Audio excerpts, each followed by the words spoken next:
right, we are live. So, Tim Sudano from Paranormal Insight, correct? That's Correct. yes. That is the show. Tell us who you are and what you do. My name is Tim Sudano, as you pointed out. My little fun tagline is "I'm your favorite paranormal investigator." Uh, and what I do is I do paranormal investigation. I've led my own team since 2011, and we have had some very interesting experiences as a team, individually as well, both before we formed the team, during, and after. So we've had a lot of fun, weird experiences. There's all kinds of things to talk about there. My interest in the paranormal began, I guess you could say, very early on. I mean, I've had so many of my own personal experiences with the paranormal, the high strangeness, whatever it is you want to call it. And it started for me when I was 3 years old. And that's when the first big things really happened to me in the paranormal realm. I can't talk tonight. But yeah, that's basically who I am. That's what I do. I am here to discuss and hopefully help people out there, both with the podcast and in actually going out there, taking on cases, talking to people, trying to solve their issues if we can. And I'm fortunate enough to have one of the best psychics and psychic cleaners in the area, if not the entire U.S. I'm being a little boastful, but she's very, very good. She's very good. So that's what I'm here to do. I'm here to talk about stuff and help people out. Awesome. So you kind of touched on it. But what got you into this I'll tell you crazy world that we're right? I'll tell you the story. It started with my own personal experience. I was like 3, maybe 4. And I was living, excuse my stomach gurgled there for a sec. We were living in this tiny little apartment, and back in the day, I slept with my bedroom door open. Most kids do, I think, when they're young. And suddenly the living room light flicks on. And back in the 70s, not to date myself, but back in the 70s, when the light switch flicked on, it flicked on. I mean, they weren't the softer ones you have now, the nice little soft switches and stuff. It was there, and it woke me up. Not just the sound, but the light itself. And in from this living room into the connecting hall where the bathroom and the bedrooms were, there's this woman just standing there. I don't know who she is. And she's dressed in this green and blue vest. I remember that distinctly. She had a skirt on as well. It wasn't a mini skirt per se, but it looked like part of a air steward's uniform. You can't say stewardess anymore, but back in the day, that's what they were called. But it looked like a uniform you would see on, a flight, PSA, TWA, whatever.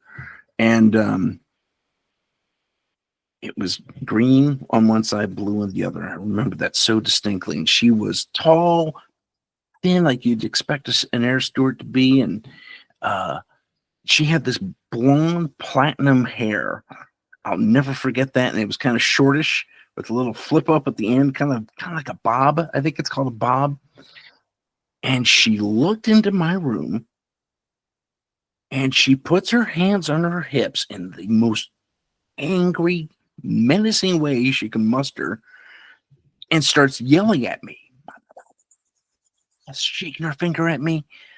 Now, no words are coming out of her mouth. I can only visualize her. But nonetheless, I'm freaked out because she takes a couple steps angrily toward the door, and I shut my eyes. I pull my covers up tight, and I hold it, and I wait. And I open my eyes again. Mind you, I'm prone on my side, and when I open my eyes again, there she is, right here, right in front of my face. She has gone so far as to stoop over and match my angle, and she pop, pop, pop, pop, pop, pop, yells at me again. Again, no words are coming out of her mouth.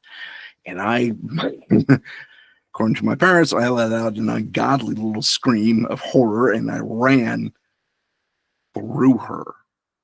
And I'll never forget the chill that peeled off me as I shot through this ghost entity, whatever it is you want to label it. And I go and I get my parents, and my mom comes out with me, and she says, "What's going on? What, I'm saying, the woman, there's a lady, there's a lady, there's a lady." And that's the only description I gave. And she said, "What, where?" I said, she was in my room. And my mom checks around, and there's no one there. And she calms me down a hot cup of milk. And she puts me to bed. And the one thing she's kind of curious about, she says, "How'd you turn the light on?" I didn't turn the light on. The lady turned the light on. Now, back in the day, the building codes are a little bit different. This is kind of what adds to this not being a dream. For a 3 or 4-year-old to reach the light switch, I'd have to really just like jump, because they were set higher back then. And my mom was a little confused by that whole thing, so she was a little wary. But to this day, I swear up and down, this was not a dream, and that was my first ever experience with the paranormal, I guess you can call it. But it was, that's pretty intense, man. I mean, to be that young and have this, stranger that's walk crazy. in my room. Yeah, that's pretty intense. Wow, nice. Good times. I've looked at your Instagram, and I saw a Air Force hat. Are you a veteran? Yes. I am not a veteran technically. I was in the Air Force ROTC program. Oh, gotcha. Okay. And but a lot of my friends did go on. I did not stay in the ROTC program. A lot of my friends did go on, and I kind of wear honor them because we lost a few. Yeah, I understand. Yeah, I'm a veteran too. I get it. Oh, fantastic. So I did time in the Marines and then the Army, and then I was an Air Force civilian for a bunch. Yeah. Years, Wow. a few you did years. Marines and Army, huh? Yeah, I've done. And then I worked for. I was in the Air Force as a civilian doing. I guess a security specialist. So I did work with anti-terrorism stuff. Cool. Was that your job in the Marines? The what? Was that your job in the Marines? No, I was a reconnaissance Marine, and then I was in the infantry in the Army, good old infantry. And then, so I just saw the Air Force hat, so I was like, oh. So I consider myself Air Force, but technically I'm not a vet. I hear you. I understand. No, I totally get it. So another question I've got for you is, so scary looks like an acronym. It is, yeah. What is it? What is it? It's the Seekers of California, for ethereal, spelled with an A-E, ethereal research and investigations. So SCR. Seekers of California. I like it.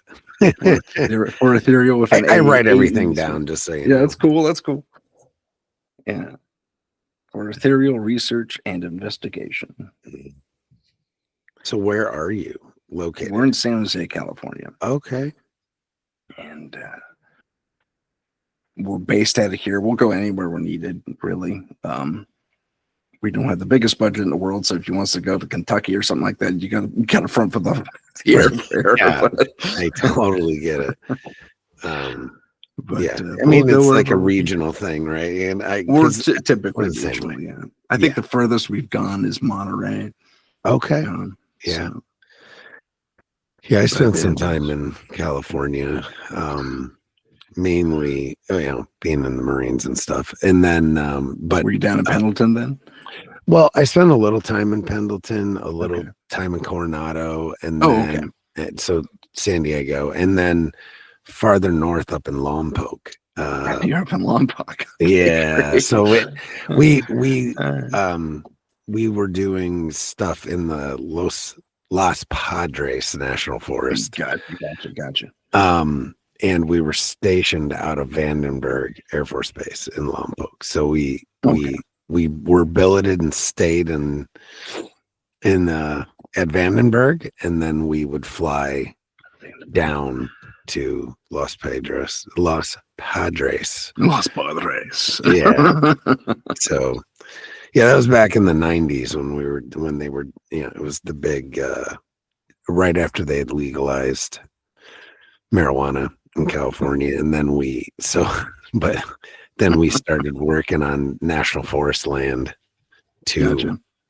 because the cartels decided to start growing. Oh, yeah. And The because Emerald they made Triangle. it just a misdemeanor in national forest. So good times. Whatever, man. It was fun. Sort of, I guess. Sort of, yeah, I bet. But yeah. I saw this great documentary about how somewhere in the Emerald Triangle, up northern end of it, there was a murder. There was a couple of murders, actually, and it was two dudes in the cartel, minor low-level guards or something like that. And what had happened was apparently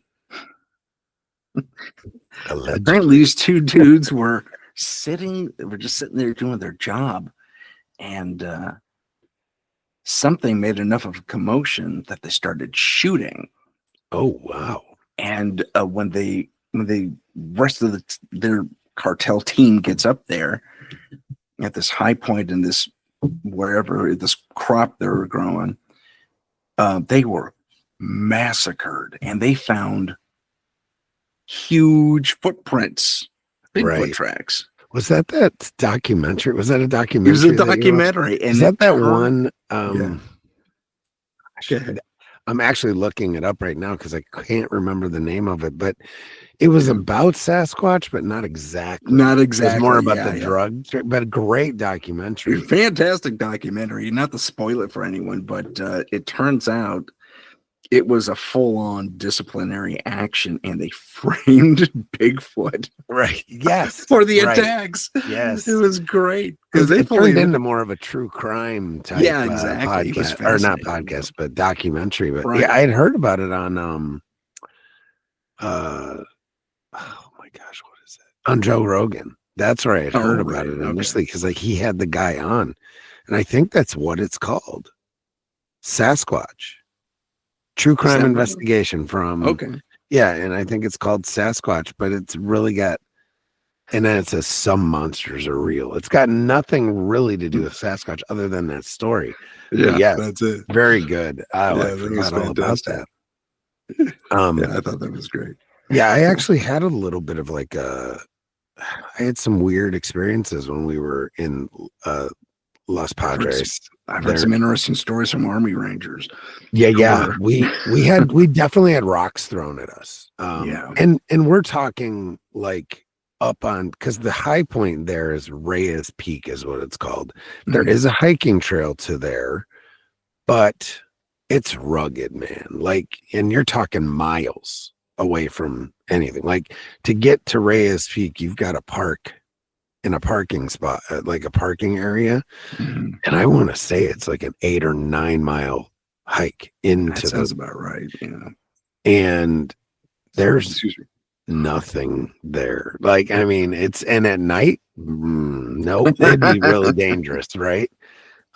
So we were actually up on, not on Reyes Peak, but an adjacent area, but overlooking, we could see Reyes Peak. Okay.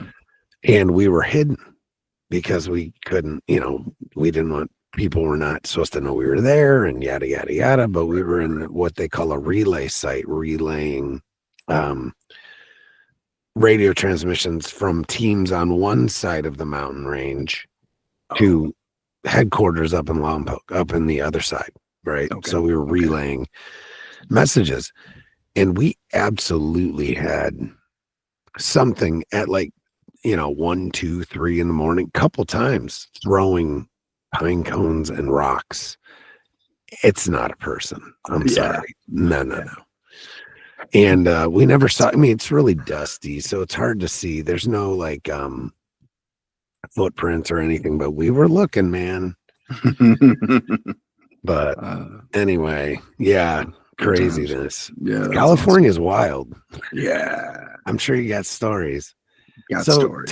tell us some paranormal stories. Like, tell us some of like an investigation or something that you've done recently, or whatever you choose. This is your show. Okay. The one I tell probably too much is the one where we went to we had this little what's it called, duplex. There was a duplex, so we had my buddy Henry and I are the ones who started the team. Henry has passed since, but anyway, so Henry and I were there, and Henry was, if I'm the lead investigator, Henry was the decided skeptic. He was the one who was going to come up with the empirical evidence no matter what. And he was always going to go there. And that's why he was perfect for the team. And we also at the time had two, I'll call them junior psychics. They were aware of their ability, but they weren't fully, it wasn't fully developed where they were practicing it all the time. So they kind of got, freaked themselves when certain things would happen. But we would go to this duplex, and this woman's having a pretty classic poltergeist experience. Her and her family are there. It's her husband, and her daughter. And the daughter, prior to our arrival, has been so freaked out by all the happenings in the house, she actually moved into the garage and turned that into a temporary bedroom until something could be done. And that's when the call came into us. And we get there, and we got the lay of the land. It's not the biggest place in the world, but it's like a 3-bedroom, and has a decent backyard and all that fun stuff. And they have a couple dogs running around, and it's not like on the TV shows where you can tell your clients to get out. They have to be there, because I don't have money for hotels and stuff. So that's a big misnomer, everyone. Yeah, right. The clients often have to stay in the house with you, and it's okay because they're actually living trigger objects. So it's fantastic. To be honest, as long as they're cooperative, you got to lead them a little bit. It's like, don't do this, don't provoke. You let me do all the provoking, yada, yada, yada. Not that provoking is our thing, but well, okay, I digress. I'll get into it. So we hear the tales. We have full-bodied apparitions. We have footsteps up and down the hallway. We have object manipulation going on all over the house. And once we get the lay of the land, do the interviews, take the baseline photos, and all that fun stuff, we jump into the investigation. Then all together, it takes about an hour and a half to get to that point. We go lights out, and we at the time only had the one camera, so it's all EVP at first on recorders. So I got the one camera out in the hall, facing out this hallway that it's kind of like the nexus of all this activity. And for a while, there's nothing. So around 12:30, we start getting some activity. And the first thing that happens is there's this massive, and I mean massive, dog dish. It's the kind with the big bottles, one for water, one for feed. And it's big, and it's heavy, and it's full. Yeah. And this thing, you hear it. And the sound shows up on camera, but it goes, you hear it moving. So what the heck was that? So we all break off. Of all things, the dog dish. The dog dish is the first thing to move. And so we all hear it, and we all go jamming to the kitchen where the dog dish was kept. And this thing it was up against the wall. That was in our baseline. We took photos of that. But it had moved to the center of the kitchen. And my buddy Henry, being the scientific guy he is, he figured out, he actually measured, he says, this thing is exactly centered the kitchen, exactly center, like down to the inch, if not more, you know? And it was just bizarre. And so we decided to take the camera off the tripod, and we stay in the kitchen a while. Nothing really happens. We put the dog dish back.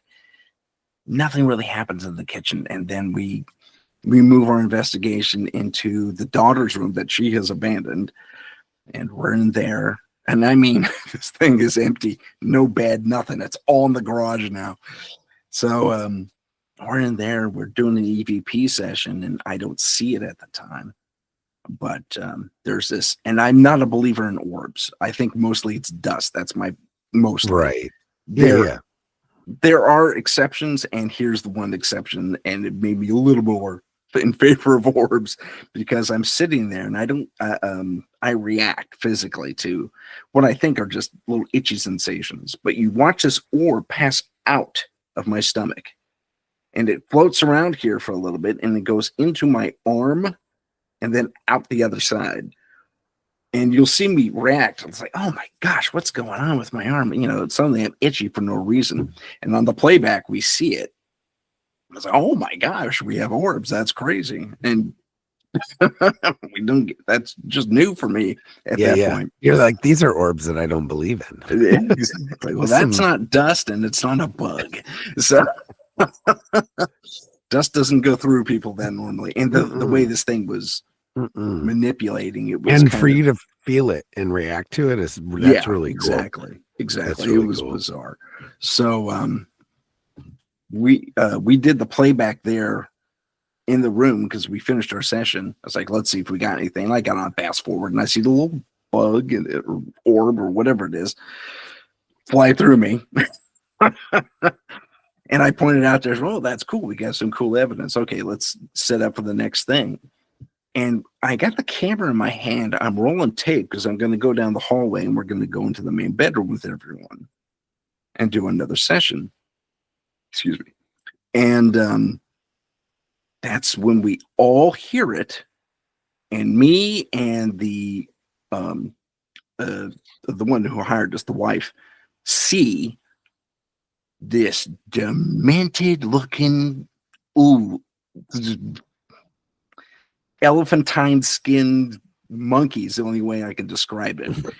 And it's kind of weird and hunched over, and I see it from the back. And if you know how gorillas and chimps kind of run, they kind of gallop off to the side, like, you know, they lead with their shoulder almost. That's what I heard. That's what everyone heard. But she and I saw it, and I happened to have the camera poised right there at the hall. Did not show up on camera. Did anything show up on camera though? Like the sound did, but like an orb or anything? Maybe? No orb, no distortion, okay, nothing. I was hit. It's like, you gotta get that on camera. Well, but I mean, that's one of those things, right? It's that weird, happens all though, the time, isn't it? The orb shows up, but the demon monkey doesn't. I mean, the demon doesn't monkey make sense. Because the demon monkey is what you really want, man. That's what you want, man. But this thing was hideous looking. I mean, it looked like a chimp that just taking a jog through a radioactive field of some sort, right. Like a reactor or something. The it was demon monkey. That might be the name of this episode. Demon monkey. The demon. Tim Sudano and the demon monkey. But so we all react. It was like, what was that sound? So it was you and the mom? Me and the mom physically saw this thing. Wow. No one else did. We all heard it though, and the sound showed up on mic. That's legit, and it was freaking. That's scary too, like and cool. It was cool and messed up at the exact cool. same time. And I was trying to do my best to constrain my professionalism. Yeah, But it at was that tough. point. It was tough. It was like, oh, we got something. It was So cool. what did the daughter experience in that in The her daughter room? experienced a lot of pretty classic poltergeist stuff, a lot of object manipulation. I think she even saw something step out of her closet once, and that's That'll where the make you full move body. into her. That'll make you move Dude, I into mean, the right? garage. Yeah, man. Man. So we back it up and play it back, and I curse the camera for not being sensitive. Grab the demon monkey, but we move on. Demon monkey. We move What kind on, of camera? Like, was it a this is thermal or a was it a Sony like old camcorder? school camcorder with Gotcha. tape, right? Oh yeah. Yes. Well, Yeah, those are sometimes the best, man, it because really is. Yeah, I'm that finding might. now even that people are looking for tape, which it's Yeah, hard to find now. Tape yeah, it's getting camcorders. rare. Yeah. I've even had a buddy who resurrected a one of those old school VHS ones that you would hold on your like that Nice. literally On had your the little shoulder kind shoulder of deal? pad. Right. And that's the thing. He was catching stuff on that camera that wouldn't show up on the digital. So That's it's like, intriguing. can they manipulate the digital side? Well, we kind of maybe think they can, right? With EVP and stuff like that. I think it may be something more insidious. You want to talk conspiracy theory before I finish? I think, because I've actually experienced something kind of interesting regarding that. I think maybe manufacturers are being told by someone Oh, to limit the spectrum yeah. of different digital things, because it's the exact same technology. It's just when it goes to digital versus tape, I think the tape has a little more bandwidth to it. Yeah, right. So I think that's what it is. And they've also well, for lack of a better term, dumbed down the technology to where it wouldn't capture these things. Yeah, maybe. I mean, that's a really, I never thought about that. I've never heard that theory. So I came up in tech is my job. Oh, gotcha. Well, see, one of my companies that I'm a part of is we create things we create communication products that only work in the infrared spectrum.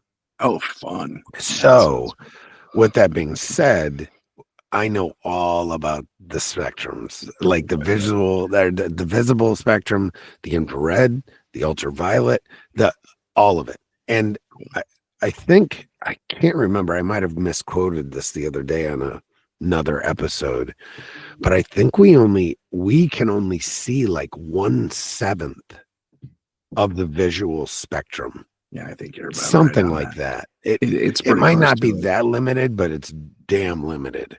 It's fascinating. A lot of humans have that basic narrow visual spectrum, but some actually do drift into infrared.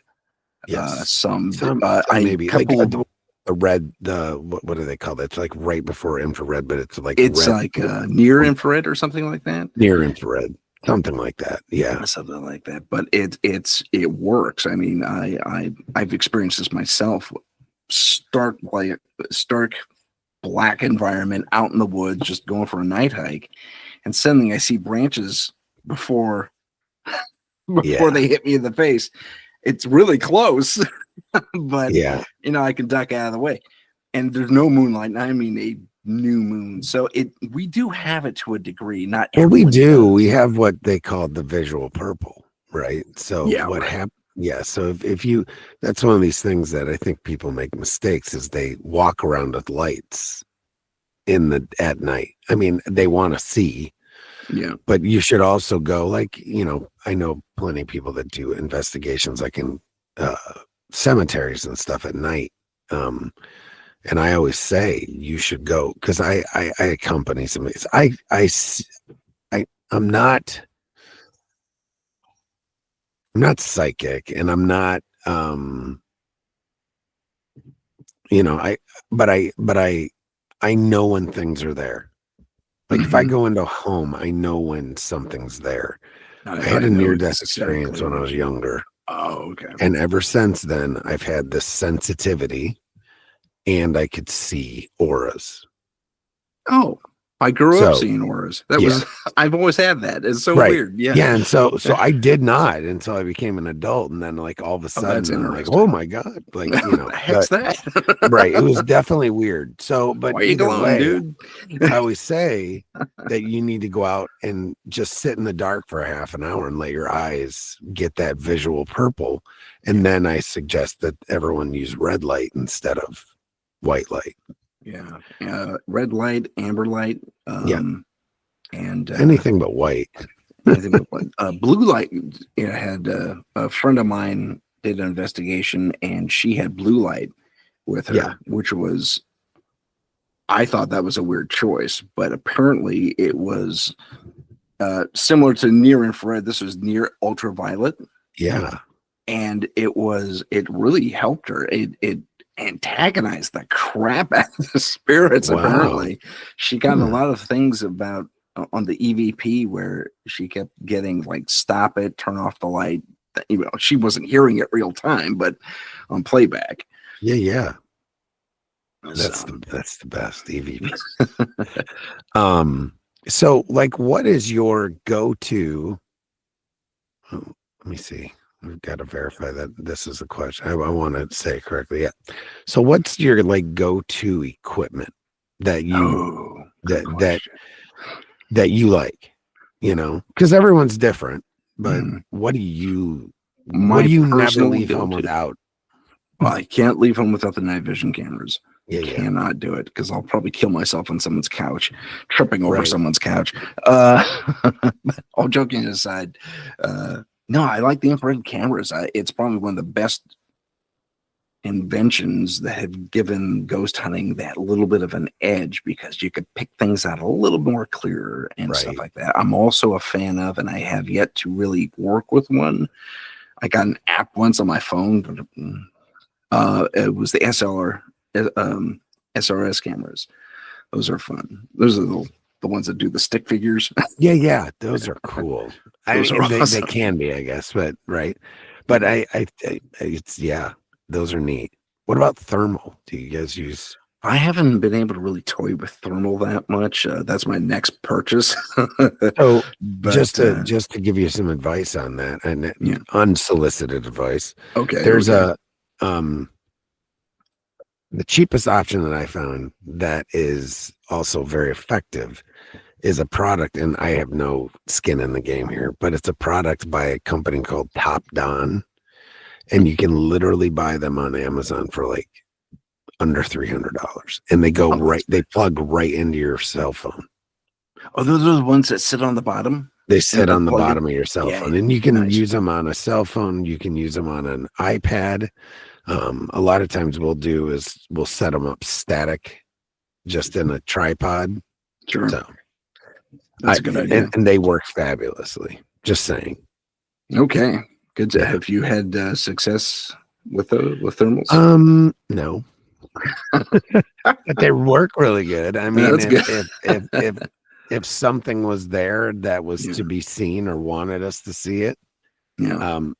it would, because yeah, they're really effective. At least with humans, they are. Let me put it that way. I guess humans and some animals. I gotcha. Yeah. Gotcha. So the infrared or The the infrared. night vision cameras, right? Yeah. Mhm. What else? What else do you use? The SRS cameras. I've had a lot of luck with the. I'm blinking. Oh, K2 meters, and not K2s though. I use an app on my phone actually that I find a little more reliable. Okay. And but EMF meter basically, I find those surprisingly reliable. I thought that was strictly a TV trick. I'm not going to lie to you. Yeah. It's like Until you used no one. way they're picking up ghosts with an EMF meter, but sure. I mean, it I'll makes experience sense. it for myself. It does make sense. It does. And then I found since our little camcorders are kind of limited in their scope as far as the infrared light goes. So I've invested in infrared flashlights as well. Oh, so that totally extends the range like you wouldn't believe. That's And cool. even leaving them on in different rooms is great. You know, just instead of the little tiny illuminators, I just leave them on, point them at the roof, and yeah. perfect. Great. What about things like cat balls and stuff like that?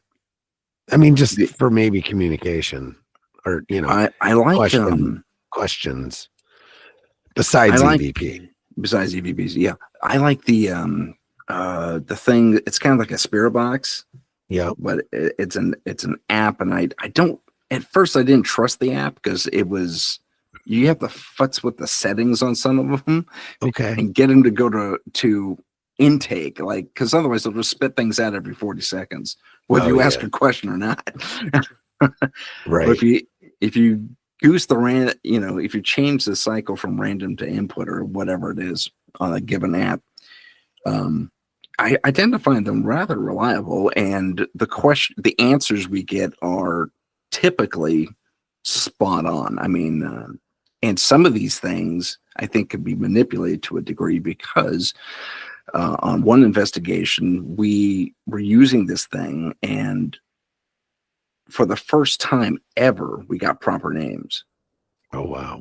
It's like, I don't think that's in the vocabulary of this thing, but it gave us proper names, which is weird. That's John cool. Says, the bodies are buried here. I mean, it wasn't anything like that. Right. Everyone is buried in the lake. Yeah, exactly. The treasure is buried. What's the so like one more question about equipment.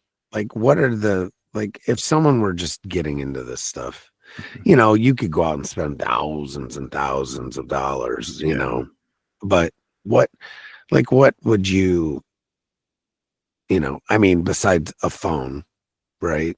What would you, because there's so many tools with that. What would you purchase and then deploy on investigations? The kit I would put together for a first timer is, I think a voice recorder is important. It's old school EVP, whether it's tape, and like you said, those are rare nowadays. If you can do tape, do tape. Digital's not bad either. I've had success with both. I would, so voice recorder, I'd say a small little camcorder that doesn't have to be the most expensive thing in the world. I think you can get them for like $100 on Amazon. Oh yeah. And they're the Sony knockoffs, but they work, especially the night vision really works. And some even have Sony sensors in them, which is crazy to me. Oh yeah, they have really fantastic sensors. Super, and you're like, what? So, really? Yeah, that's pretty cool. So that and have if you can have two cameras. What I have this thing called the one-man band, because I do the tech through on the team now. So I have this tack vest that I modified to carry a pole arm, but right? You can right, and at the end is a camera facing me and also looking behind me. Yes, and then I have another one mounted on a shoulder mount here facing forward, and I do a tech through like that, and that way you could see my reaction. I could talk to the investigator, whoever's getting the feed back at the band, and I can also show, it's like, I'm looking at something there, here it is, and you can also see if there's anything happening behind me, because a lot of times it is huge. You're very right, it is huge. A lot of times things happen. I've had it happen so many times in different investigations. What was that behind you? You got to spin something blur, right, and then nothing. It wasn't even on camera, right? Because you were facing this way, right? So that was get two cameras if you can. Get inventive with something that can. I mean, they look make at you. stuff. You can make your own stuff. Oh yeah, I mean, I have PVC pipe. I remember having literally, what I would do is I would wear a hat, right? Just a regular baseball hat, and I had this little HD camera. I mean, it's small, probably 3 inches by an inch wide. Gotcha. That would just, little SD card in it, and it was I would hook it to the back of my hat, make sure I didn't wear a sweatshirt, but I would stick it to the back or clip it on the back of my hat, and it would video behind me. Nice. And there's times I was like, what? Like you just see like a little blur of something or whatever. Right. There's no way you would have seen it. Exactly. Right. Any other way. Exactly. A lot of investigators do that, and it's super. Yeah, it's a smart move. I mean, and so was going EVP and Spirit Box. If you get a Spirit Box app on your phone, yeah, and try and time it out, because my buddy Phil, Exploring with Phil, I don't know if you know him or not, but I do. He's in Massachusetts, right? Yeah. Oh, he does that on his investigations. He goes in SRS camera out in the middle of a swamp too. Yeah, and it's pretty cool. Yeah, and and all that out there. Yeah, but that's what he does. He goes out with a regular voice recorder and a Spirit Box, and he gets a lot of correlation, which is amazing. That is cool. I think that's and during the bright of the day too. Like really cool. He does a lot of stuff during the day. Messed up. Well, I mean, it's old. Like, I mean, if you think about like, population wise, it's one of the first places besides natives, right? Yeah.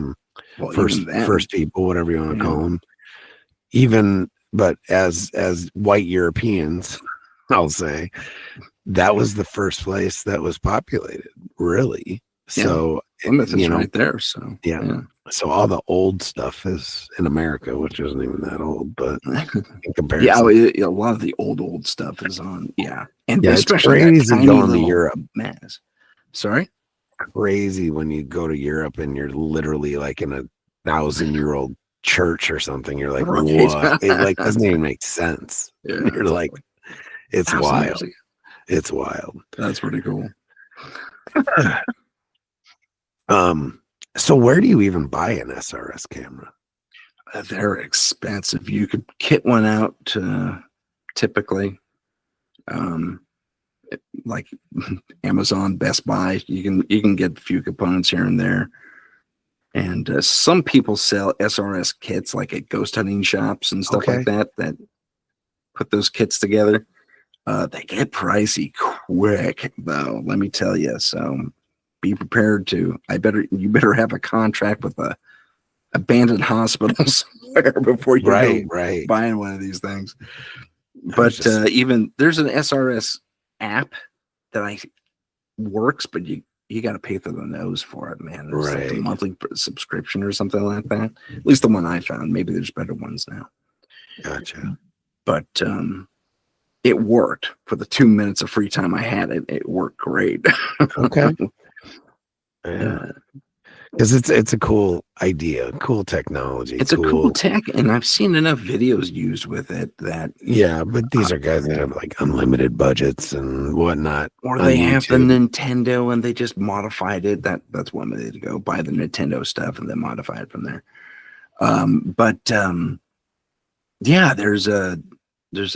I saw this one great video of this guy. He says, watch what happens. I just go to sleep on the couch. And this dude goes to sleep on the couch. And you can see his outline. The camera's catching him there and he's static, right? And then this blue version, this other body walks in, and it's pretty animated like a human, and stands over him for hours and just stares. And then it finally goes to the camera, walks towards the camera, and that's when the video ends. It was bizarre. If it was a cheat or a hoax, well done, very well done. It's very well done. Yeah, because I've seen videos of them, and then they matched it up with like EVPs. It was pretty neat. Come up and down for me. Thank you. and not just like humans. I wouldn't say animals, some other things. Some other things, maybe. Some other stuff. So it was pretty neat. But wild, and you're just like, wow, that's crazy stuff. Little stick figures walking across the swamp or whatever. There was one that they caught. I think they called it Elf on a Shelf. That was the name of the video. And it walks along this mantelpiece and knocks things off. You can see the arm go and the stick figure as it knocks things off. Again, if it was hoaxed, very well done. Yeah, Good job. well done, sir. You deserve all the YouTube money That's right, man. that you've made. But it was pretty cool. I was like, wow, they really, dang. It made me think, and I've been doing this for a few years. So Right. So how long have you been doing this total? Oh gosh, let's see. 2011 is when we started. You're gonna make me do math. I'm gonna embarrass myself. 25. Oh my goodness, 14, 15 years. Yeah. Wow, I cannot believe that. Yeah. How many investigations do you think you've done? Can you even count them, or is it? I could probably guesstimate about. I think I'm close to 100. I haven't. It doesn't happen every day like it does on a television show. Right. Yeah. No, I get that. I totally understand that. Yeah. So, and I'm not really one to hit graveyards all that much because I don't know about where you live, but where I live, they're militant. And what are you doing out here? Are you visiting this person? Yeah. Or are you a ghost hunter? Get out. And they're militant. They don't like us. So you go into cemeteries is limited, few far between. But I visited a few interesting places. Like there was that abandoned / I don't know how to put it. I guess it's an abandoned mission. It's on not the 5. It's on the 101 heading down toward Pismo. And I'm blanking on it. I want to call it. It's like maybe 10, 20 miles north of San Luis Obispo. Okay. And it might even be the San Luis Obispo mission or what used to be the mission. And it's just a series of walls. And you go out there, dude, you get a vibe quick. And I know exactly what you're talking about. I call it the wall because I've walked into people's places where they were having problems. And as soon as you cross that threshold, it's like there's this wall of something that's way weird and wrong. Yeah. In that space. Sure. And it's so heavy, man. Yeah. Just wait. And you're like, nope. This is wrong. This is all Something's wrong. off. Yeah. We're gonna have fun tonight. No, that's kind of what it was with that duplex I was telling you about. You walk into that place, that thing was foul. It was weird and hot and sticky for no reason. Yeah. And because it was cold. I mean, California cold, I grant you, but I mean, it was still cold. That evening. And but inside that house, it felt like it was at least 90 degrees. And we recorded such weird stuff. We caught a full-bodied apparition on camera.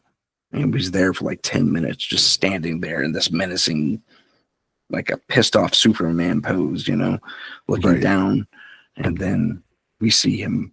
He exited and entered through a mirror, which was freaking weird, I have to say. A full-length mirror. Yeah. That's legit. Man. Yeah, it was messed up, but it was still cool. We caught that one on camera. And then mirrors, man. Well, they're portals. A lot of people say that. And they have to be backed by silver, I understand, in order to be true portals. Really old ones. Yeah, the old ones. And this one was one of those. We have one of those in our bedroom, and I'm just like, bro. I literally anoint that thing like every other day. My God. No, stay away, please. I've had too many instances and that's the thing. Not just in this house, but the mirror's gone, so but whatever. Mirrors get wacky. Those old mirrors from back in the day, you either get and then people are crazy enough to put them facing each other and like sitting in front of them and like bro, isn't there one of the rarer experiments? Psychics like to do it. They stick a mirror in themselves and they have one. They sit in between them and right in a dark, like in the dark, mostly dark. Yeah, And or there's probably an infrared camera on them, and they're asking questions. They're doing what's the name of the experiment where you you black out your eyes and your ears, but you have headphones on? Estes method. Thank you, Estes method. And they're doing that mirrors, and you'll see these orbs flying between the mirrors and stuff like that. Yeah, and you'll hear them just say they'll blurt out words, whatever comes to them. They'll say it, and it's a lot of times it's just wow. And or if you look at it, your eye, who knows what it is, but your eyes end up playing tricks on you, and you're sitting there looking at like your face do weird stuff, and maybe it's not, you just don't know for sure. That's true. But you could, you never know. It could be something else. It could be, I'm just always hyper cautious about stuff latching on to me, man. Me too. Like the hitchhiker phenomenon. Yeah. And I know I've had it happen with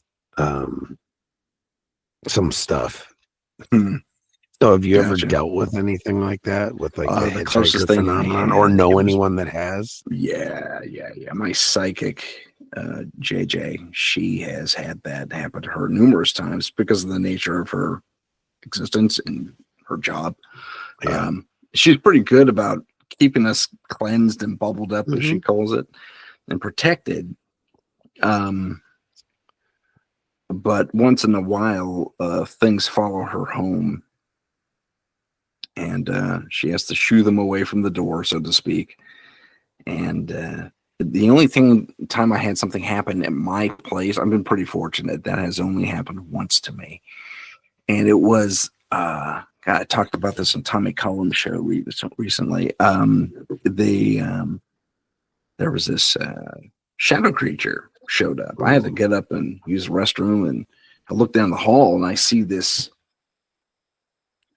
crone, for lack of a better word, an old woman, and I could see like she had a cloak on, and she turned profile to me, and she had almost a witchy hook nose. Nope. And I got a little ticked about it. It's like, hey, what are you doing here? And she turns, and when she goes away, she it's like she's going downstairs, but without the bop of going downstairs. She like goes down very smooth, and she disappears into nothing. And so I bust up my UV light. I'm not messing around, and I'm looking to either aggravate or expel, and I go into full investigation mode, and I just slap on the one-man band like I told you about, and I'm recording. I went into investigation for like 2 hours, but I was cleansing at the same time with the UV light. And if you need an emergency thing, UV lights are supposed to be the way to do it. Because sage takes a little while. Right. But UV lights are good. Well, I guess if you want to call it a stopgap measure, you can, but the thing never came back, and that was a couple of years ago. Right. So nope. The crone. Yeah, that was a big note for me. I did not sleep well that night. Yeah, no kidding. For sure. I deal with that, and I've actually had an experience there in Rhode Island, very similar. And then some Lilith type entities that are terrifying, my friend, terrifying. So, yeah. Lilith. Wow. Yeah, I mean, in a couple different forms too. Really? Yeah, everything from like an owl to a woman in white. Oh yeah, man. Okay, woman in white. Jeez, like super scary. Yeah. Like stalking you, or in well, definitely in my dreams. Definitely in my I mean, never full apparition. Like that I can, but in my dreams for sure. And then totally like feelings of dread and things like that. And then random owls hooting where owls don't live and stuff like that at certain opportune times. Yeah. Like good times in my backyard. So Yeah, pretty wild, No, man. That's a that's story okay. for another day. Yeah, it's That's wild. okay. Oh, dude. Yeah, yeah, yeah. That, yeah. I had this crone shadow lady visit me one night, and that But was that's one way that she'll show up too, is like that really. hideous crone. Yeah, Man, that was. I don't even know who I ticked off because right. You never know. I It's mean, just one of those things. And as men, we're all kind of susceptible to it. So that's true. it's I've just heard how it that. is. I've Yeah, heard that. Yeah. for Yeah. sure. Good times. Wow. But there was another instance. I mean, it was kind of weird. There was like 2 years of real weird stuff around my house versus being out there where I experienced way more weird stuff. But I have this, and I swear to you, it was a doppelganger. And I consulted my psychic on this. And I said, "What did I see?" And here's what I saw. And I, at the time, I had two cats. One was a mama cat, short hair, and one was her youngest, a fluffy baby cat, right? But still grown at this point. I think she was a year old. And I go to let them in because they've been out frolicking. It's time to bring them in, feed them. And there's another cat with them. And they're both kind of, the two other cats are kind of avoiding this cat, but this third cat rather, looks exactly like the baby cat. Fluffy, about a year old. And there was something off about the eyes, though. They looked like human eyes, and they didn't quite fit into its skull. It was blinking weird, like the eyes are blinking independently, like, and a little Right. too much too, Yeah, you yeah. know. And it's like, so I said, "All right, kitties, come in." And they went way around this thing and snuck in, and they were scared. Little tails were low and everything. And Yeah. usually they're pretty happy to see me, especially at feeding time. And this one starts to walk in too. I said, "No, no, no, no." And I knew what I was looking at, but I didn't want to give it away, because if you acknowledge, apparently that gives them more power. This is what I read. And so I said, "No, no, no, kitty, off you go." And I clapped it away. I was very gentle about it, and I got it out of my yard. And it scurries off, and I go to follow it, see where it goes, and suddenly it's gone. I mean, it's a cat. It could disappear very easily, but Right. But yes. still, this thing, I should have never lost sight of this thing. And it was suddenly gone.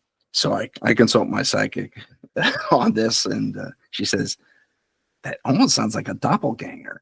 I was like, "Yeah, it sounds like one to me too," because that's what I was thinking, you know. And it's like, what? Why? And then she clues me into one of the wildest stories I've ever heard in my life. Not even a half a mile away from me, there's this little hilltop community. And it's a hill in the middle of the suburbs. It's a really weird place. And apparently, at one point or another, there was a coven of witches up there, and not necessarily the good kind. Yeah, yeah, yeah. And apparently they had a falling out. And I mean, none of this makes the news, obviously. And so I'm totally unaware. And fortunately, in her circle, she had a little bit of insight, but there was some weird falling out, and they were like hexing one another and just going the Wow. whole bit back and forth. And she says, "I think you caught on to a refugee. She was just trying to find a home for or something." It's like, what? And she chose me. She says, "She probably picked up on the fact that you deal with the paranormal." It's like, that's the most bizarre story I've heard in Yeah, my for life, sure. man. And I do this for a living. I do paranormal stuff for a living. That still just didn't click with me, but Yeah. still, dude, It's like some still, TV show stuff, man. Like, yeah, it you is. know, It really is. So, it's like it doesn't really happen, but yeah. I mean crazy stuff. Crazy stuff. Yeah, So for I sure. definitely I don't discount anything ever. Had it Ever. not happened to me, I never would have believed it. Yeah. I would have been, okay, this person just took the brown acid. Let's just keep going. go through the Right. motions, right? Yes, for sure. Absolutely. Because sometimes you do get those clients that are just not quite there, or they Yeah, have, and you're like, I don't know if we really have a yeah, problem here, yeah, right. I mean, but we'll check it out. exactly. Well, I can't tell you how many clients I've had that, they had a rat issue, or they had bad pipes that were rattling a certain way against a vent or something, and it sounds like someone doing that No, absolutely. classic ghost stuff. And it's like, no, dude, I can point it out to you right now if you want to climb to the attic with me. Yeah, my aunt had a house like that when I was growing up with um a boiler and what are those called? Radiators? Sure. Oh God, man. I have like nightmares just thinking about it at this point in my life. But when I was young, I was like, oh my God, what is that? Just like that knocking and banging in the middle of the night. You're like, It's what in the disturbing, hell? especially in the middle of the night. Yeah. Ooh, yeah, good time. especially when they're not used to it. Everyone else is like, oh. I'm Yeah, like, exactly. what am I liking How do you this? sleep through this? I mean, if you got yanked onto the floor by some invisible hand, yeah, okay, then you got something there. Right? Yeah. But So Tim, yes. tell us where we can find you. I'm in several places. I'm on the UPRN network. I'm one of their one of their newer people. Happy to report we just raked in our first 1 million plus viewers / listeners, which was cool on our last show. That's really cool. And then you can find me chiefly on YouTube is the best way to interact with me. So it's youtube.com/ and the @ paranormal_insight. And if you go to the live stream section, you can see all my latest stuff because it posts as a live stream on Thursdays. And so you do live streams on Thursdays. I do. Well, I do pre-record sometimes, but I also do live streams. Okay. So it's 50-50, but it always shows up on Thursday, 12 p.m. Pacific, 3 p.m. Eastern. Awesome. That's cool. Website? I have like an outreach website. I really got to clean it up. And it's kind of understand. Stupid, but like people that if they want to get a hold of you is like, what's the best way? The best way is probably oh gosh. Well, you can call the scary line, which is 408-320-8467. And it's a VoIP, and it doesn't always ring to my phone, so do leave a message. Leave a message. 408-320-8467. Okay. And then if you want to go to I use Scary as an outreach program for my video business. So if you go to scruffytux.com/scary SCARI, you'll find us there. Awesome. And again, it's incomplete. It needs to be. I just transferred the site, so I have to reinvent it and rebuild it. So it's there, but it could be. I'll be working on that this week, actually. Yeah. And I got in touch with you through Instagram, I think. Yeah. I'm available on Instagram. All the socials and stuff, right? Yeah. Paranormal.insight on that. If you go to Instagram. Super. Tim, it's been a pleasure, man. Thanks. It's fun. And it's been a pleasure for me too. I really appreciate you coming on. It's been an absolute pleasure for me to be here. I appreciate you having me. Awesome. Yeah, I got bad thoughts that make my mind scared. Hold me hostage and they don't fight fair. Who gon' pray for me and wipe all my tears? Who gon' save me if you not right here? Move this darkness and make my sight clear. Take me your way cause I don't like here. Ghosts of my past, they fill in the night air. Wake me up, I'm trapped in my nightmares.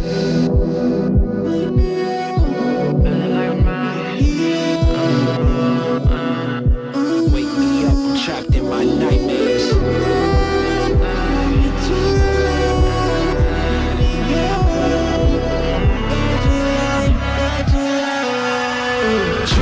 Drowning, I'm off the deep end. Apparitions of all my demons. All my thoughts are committing treason. All alone, who gon' hear me screaming? Manifestations of my fears, regrets that stretched out for light years. Can almost touch the light, homie, it's right there. Body free but trapped in my nightmares. Wake me up, don't let me drown.